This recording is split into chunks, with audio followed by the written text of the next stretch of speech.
You have 45 days to pack your things and leave this house. Your room will go to your brother and his girlfriend. They call it family support in adult life. This is the right call. You'll thank us later.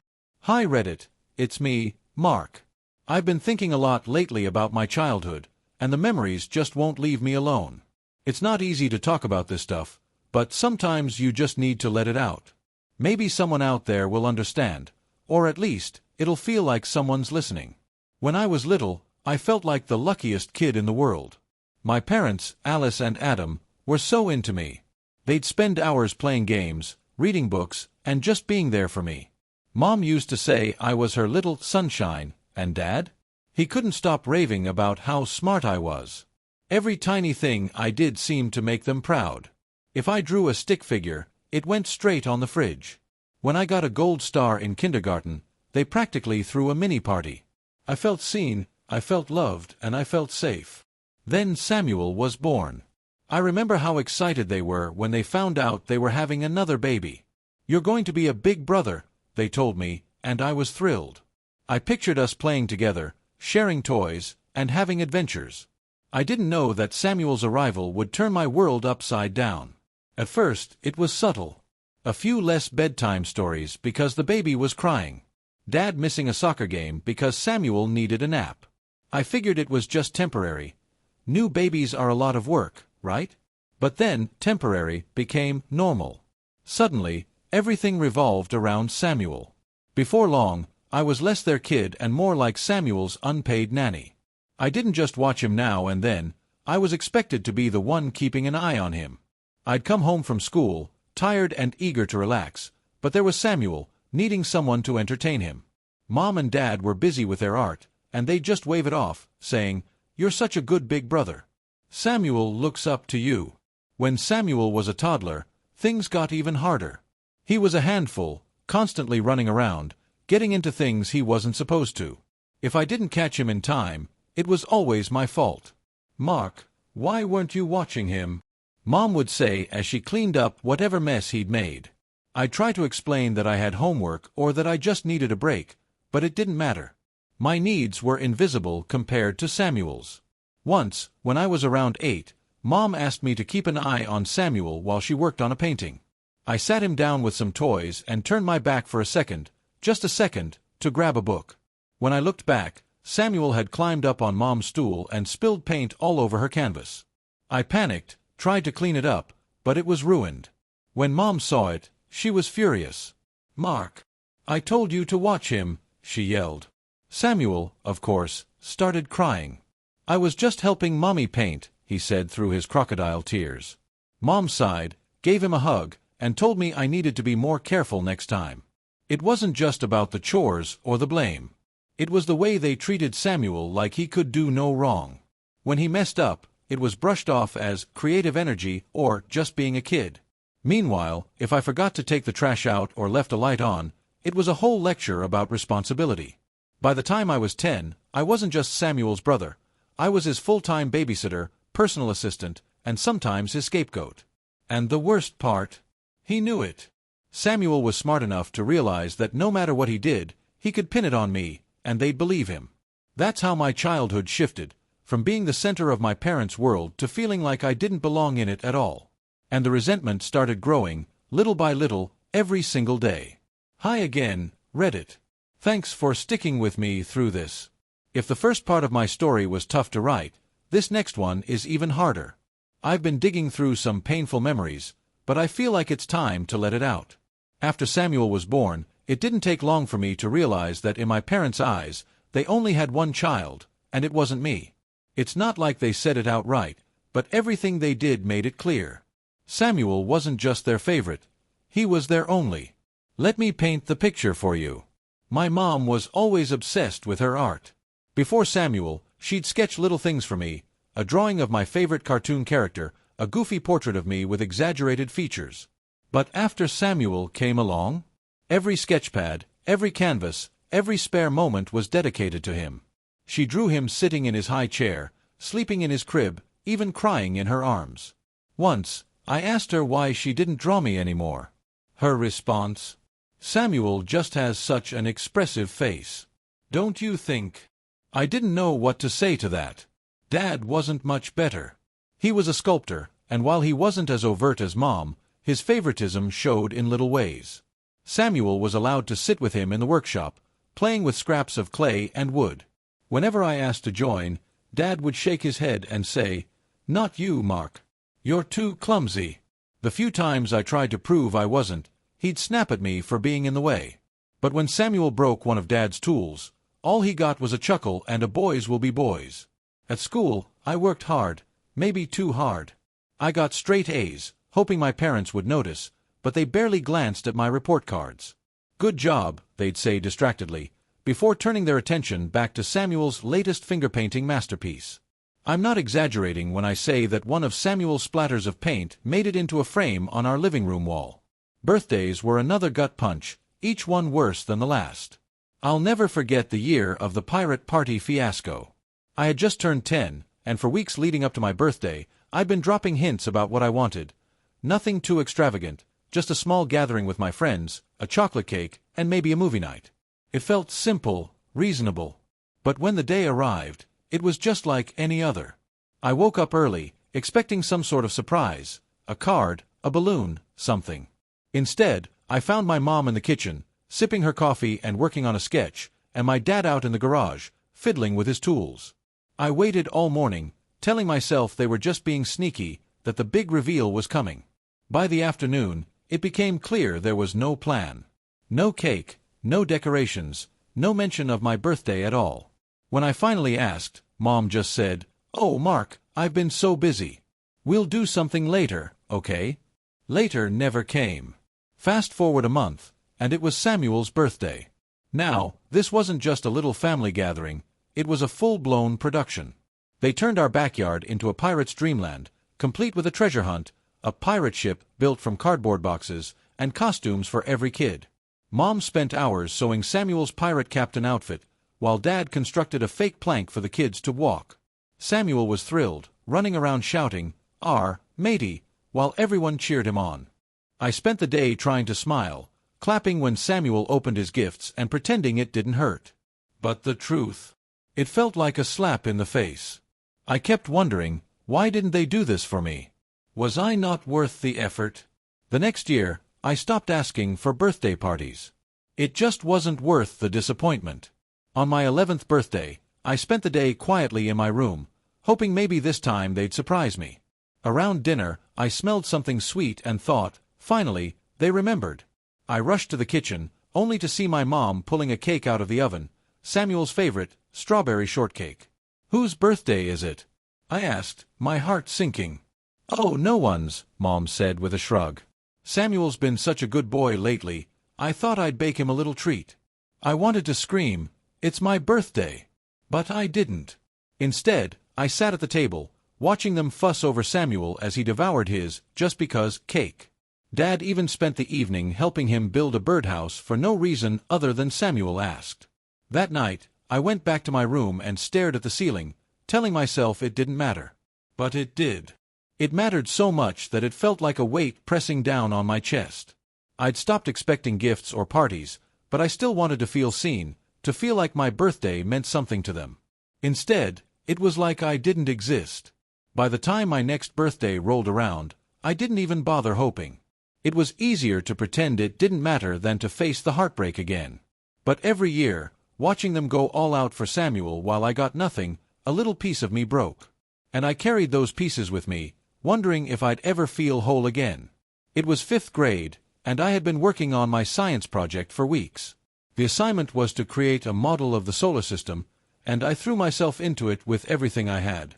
My planets were meticulously crafted from styrofoam balls of different sizes. I spent hours painting them, using books and online images to make sure every detail was as accurate as possible. Jupiter's red spot? Perfectly placed. Saturn's rings? Glittered just enough to stand out. By the time I was done, the project wasn't just good, it was amazing. I felt a rare sense of pride, imagining my teacher's reaction and maybe even a little recognition from my parents. I set the project carefully on the dining room table and went to bed, already envisioning the praise I'd get at school the next day. The next morning, I came downstairs and froze. My solar system, my weeks of effort, was completely destroyed. Planets were covered in splashes of pink and green paint. Saturn's rings were snapped in half. Earth had a smiley face drawn on it with marker, and Pluto was missing altogether. Samuel stood nearby, grinning like he'd just pulled off the prank of the century. In his hand was Pluto, covered in finger paint and glitter. "Look," he said, holding it up proudly. "I made it better." I could barely speak. My hands shook as I surveyed the wreckage. "Samuel, what did you do?" "I helped," he said, as if that would make it all okay. I yelled for Mom, desperate for someone, anyone, to understand how much this meant to me.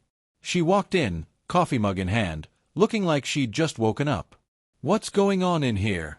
"Look at my project," I said, holding up the ruined planets. "Samuel destroyed it. It's due today, and now I can't turn it in like this." Mom glanced at the mess for all of 3 seconds before smiling. "Oh, but it's so creative," she said, crouching down to look at Samuel. "Did you do all this yourself?" "That's wonderful, sweetheart." I couldn't believe what I was hearing. Creative. He ruined it. I worked so hard on this, and now it's— "Mark, enough," she interrupted, standing up. "You can fix it. Next time, don't leave it where Samuel can get to it." That was it.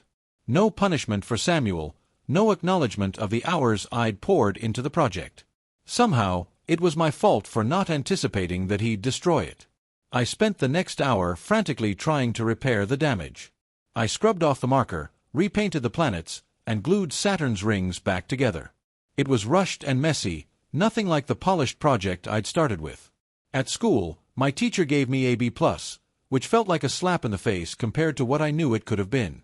The final insult came when I got home. Mom had taken pictures of the wrecked project with Samuel proudly standing next to it. She called it Samuel's artistic solar system and showed the photos off to her friends, laughing about how creative he was. That day, something shifted in me. It wasn't just about the project, it was about how little my efforts seemed to matter. No matter what I did, it would never be enough to outshine Samuel's chaos. Mom and Dad had been working for weeks on a big order for one of their most important clients. It was a huge opportunity, a custom collection of sculptures and paintings meant for an art gallery opening. I remember the tension in the house as deadlines loomed. Mom spent hours in her studio perfecting her paintings, while Dad was in the garage, chipping away at his sculptures with precision. The usual chaos of Samuel's antics was toned down during this time because even they knew this order was a big deal. Or at least, I thought they knew. Samuel was 5 at the time, and even though he was more trouble than most kids, I figured he'd behave for once. Mom and Dad tried to keep him occupied with coloring books and cartoons, but that never held his attention for long. I still ended up being the default babysitter, tasked with keeping him out of their hair. One afternoon, Mom was working on the final piece of her collection, a large abstract painting with intricate layers of colors and textures. Dad had just finished assembling a delicate marble sculpture of a dancer, carefully placing it on the work table to dry. I was upstairs doing homework, thinking the day would pass without incident. That's when I heard it, a loud crash followed by Mom's scream. I ran downstairs and froze at the doorway of the garage. Samuel was standing in the middle of the room, holding a dripping paintbrush in one hand and a hammer in the other. Around him was utter destruction. The marble dancer was shattered into a dozen pieces on the floor, its base still wobbling on the table. On the wall, Mom's nearly finished painting had a huge, jagged streak of red paint slashed across it. Samuel grinned like he'd just created a masterpiece. "I'm helping," he declared, holding up the paintbrush as if it were a trophy. Mom and Dad rushed into the room, their faces pale as they took in the scene. "Samuel, what have you done?" Mom gasped, grabbing the brush from his hand. "Look," Samuel said, pointing to the ruined painting. "I made it better." Dad was visibly shaking as he crouched to pick up the broken pieces of his sculpture. "This was a commission, Samuel.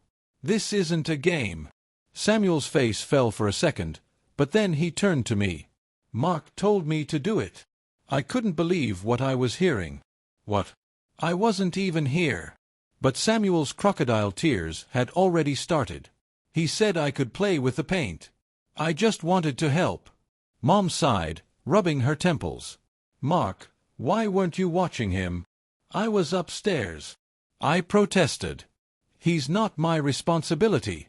Well, clearly someone needs to keep an eye on him, she snapped, glaring at me as if I'd been the one to ruin everything. Dad didn't say much. He just swept up the broken sculpture in silence, his shoulders slumped. Mom tried to salvage her painting, but the red streak was too deep to cover. Both pieces were ruined, and so was the deadline. They ended up missing the gallery opening. Mom spent the next week in a funk, muttering about lost opportunities, while Dad locked himself in the garage and didn't speak to anyone. Samuel, meanwhile, was back to his usual self within hours, running around the house like nothing had happened.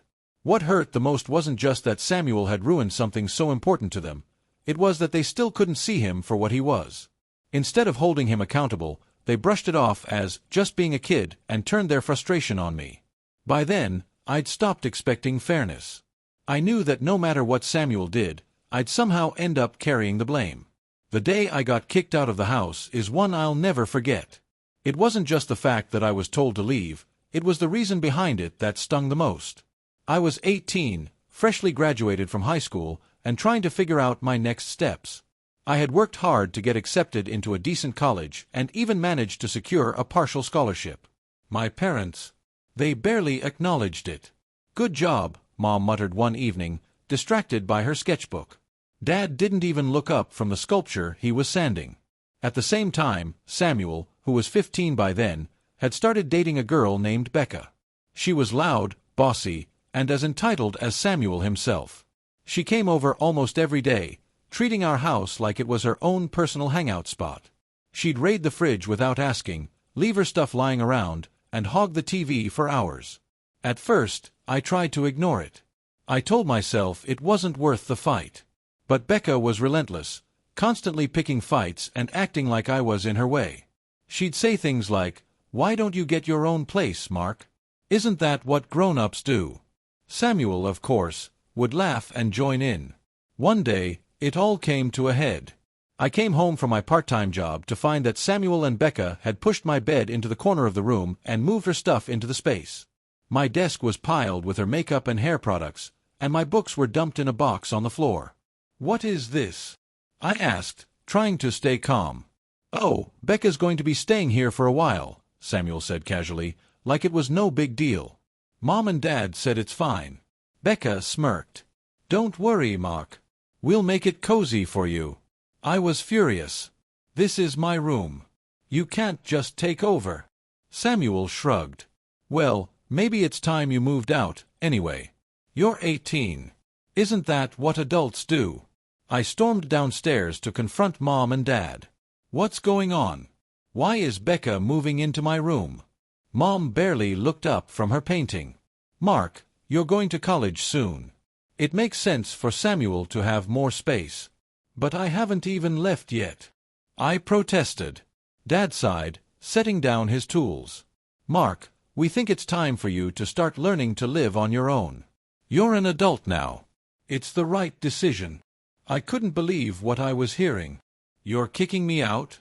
"For Samuel's girlfriend. She's family now," Mom said, as if that explained everything. "You'll thank us later for giving you a push." Within a week, I was handed a letter giving me 45 days to leave. They called it family support in adult life, but let's be honest, it was just a way to get rid of me. Samuel and Becca couldn't have been happier.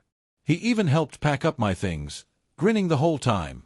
"You'll do great, Mark," he said with mock sincerity. "This is the right decision. You'll thank us one day." I moved into a cramped studio apartment, barely able to afford the rent with my part-time job and savings. It was lonely, humiliating, and infuriating all at once. While Samuel and Becca lived comfortably in my old room, I was scraping by, trying to make sense of how my own family had turned their backs on me. Years later, I can see it for what it was. They didn't kick me out because it was the right decision.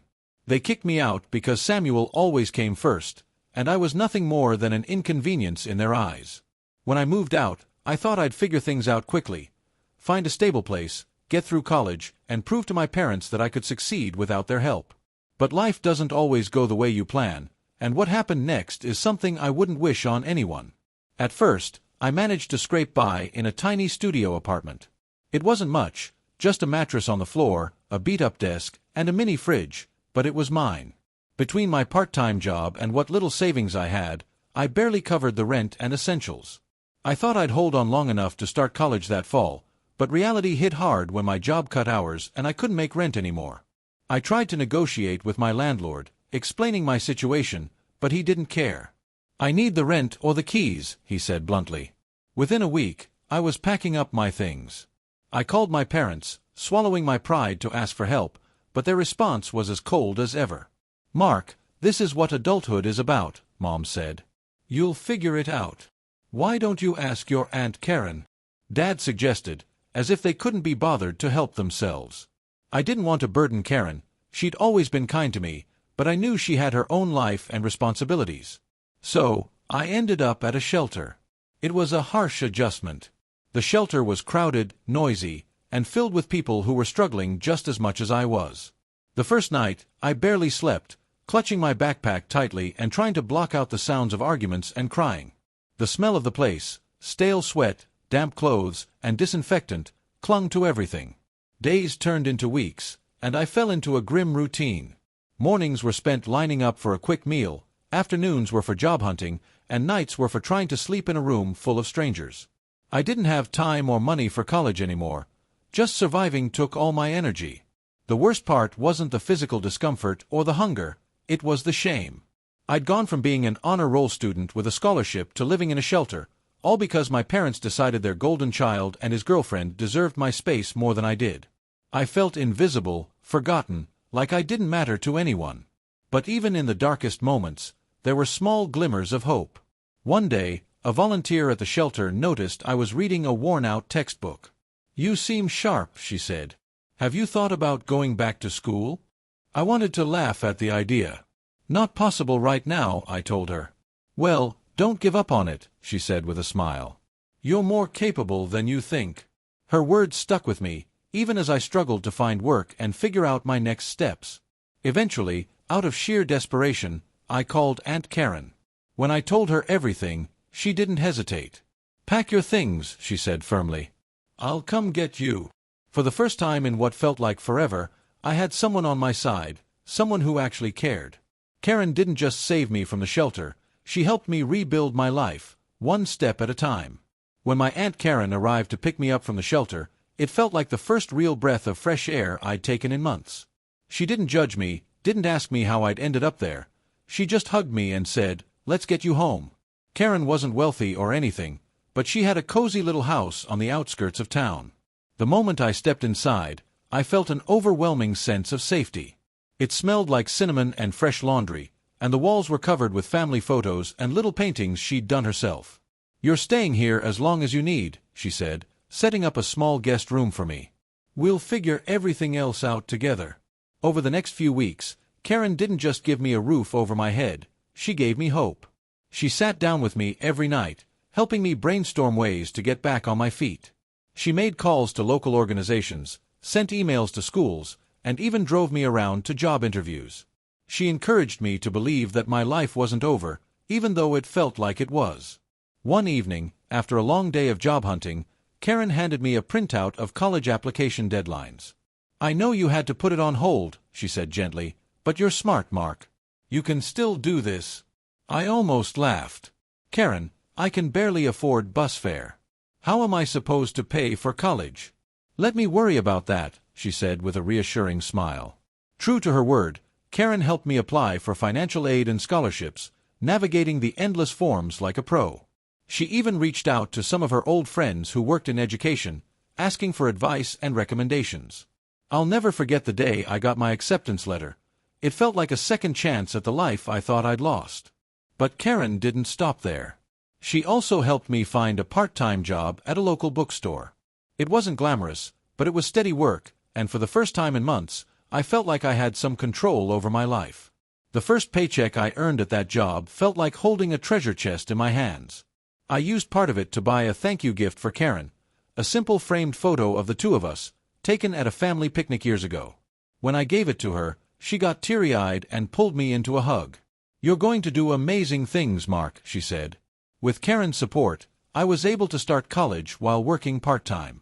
It wasn't easy balancing everything, but for the first time in years, I felt like I had a future to work toward. Karen didn't just help me survive, she taught me what real family looks like. It's not about who shares your blood, it's about who shows up when you need them the most. Years passed, and I worked hard to rebuild my life. With my Aunt Karen's help, I graduated college and got a good job in the scientific research department of a well-known company. It felt amazing to finally have stability. After saving for years, I bought a house of my own. It wasn't big, but it was everything I had dreamed of, a place that was truly mine. For a while, life was good. I focused on my work and started building a future. Then my parents tried to come back into my life.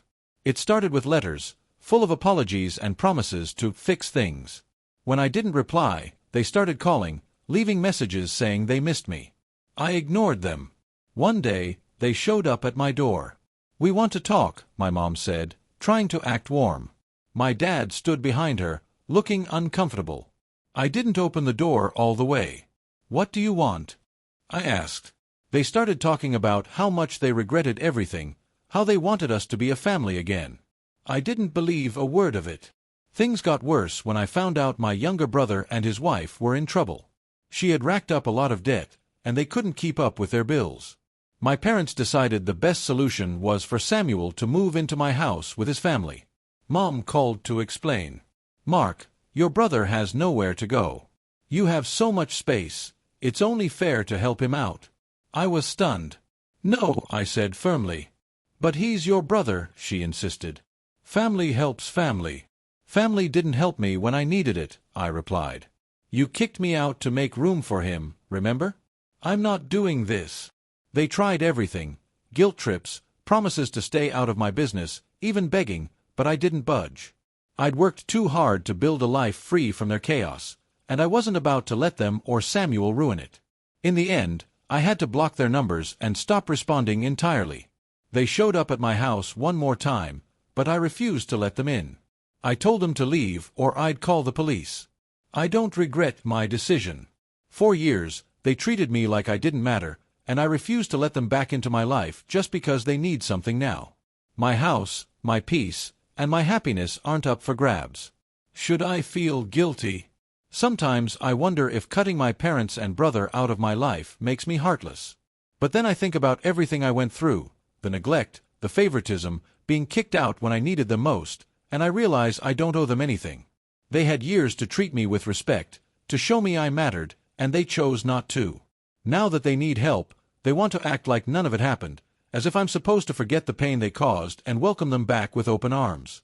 But I can't.